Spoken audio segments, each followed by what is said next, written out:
Normalmente, quando a gente começa uma reeducação alimentar, a gente acaba substituindo alguns alimentos por outros. E isso começa logo cedo no café da manhã. Por exemplo, a gente acaba trocando o pão francês pelo pão integral. Mas você sabia que existe uma forma certa de escolher o pão? É isso mesmo, Gabi? É isso mesmo, Luísa. Como eu sempre venho falando aqui no quadro, a gente deve ficar bem atento à lista de ingredientes que vem no rótulo de cada alimento. O pão integral, por exemplo, o primeiro ingrediente da lista tem que ser a farinha de trigo integral. Nada de farinha de trigo branca ou farinha enriquecida com ferro, ácido fólico e por aí vai. Normalmente os pães integrais eles têm aquela consistência bem dura. Como é que eles fazem para chegar nessa consistência assim meio molinho? É isso mesmo, Luísa. A característica do pão integral é ser um pão mais duro, mais pesado, mais solado. Quem tem o hábito de fazer o pão em casa, quando faz o integral, percebe isso muito fácil.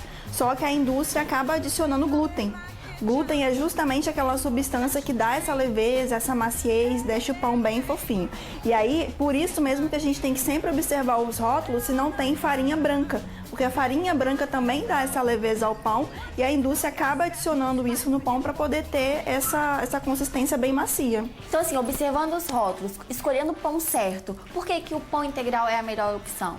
Ele é rico em fibras, controla a glicose, controla colesterol, triglicerídeos, questão de intestinal, as pessoas têm o intestino muito preso, não conseguem evacuar todo dia, regularmente. Então o pão integral ele é fonte de fibras. E aí sempre que a gente pegar o pão integral, quando a gente olha lá a tabelinha com o valor nutricional do alimento, olhar o teor de fibras.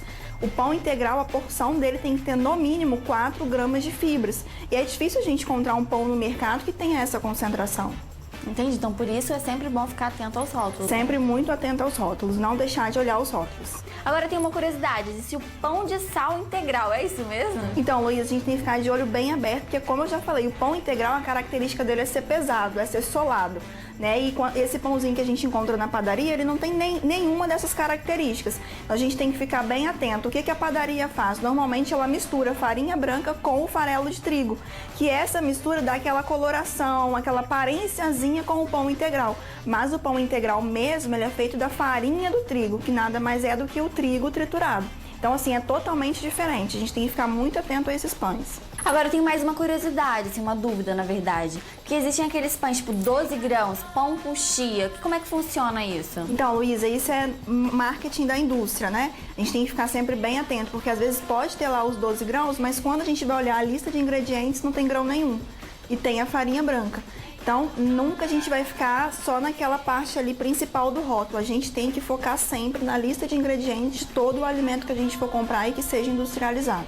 Então é isso, pessoal. A gente vai ficando por aqui. Na semana que vem tem novas dicas com a Gabi. Lembrando que dá pra você também falar com a Gabi nas redes sociais. É isso mesmo. Tanto no Facebook quanto no Instagram é só procurar por Nutridicas com Gabi.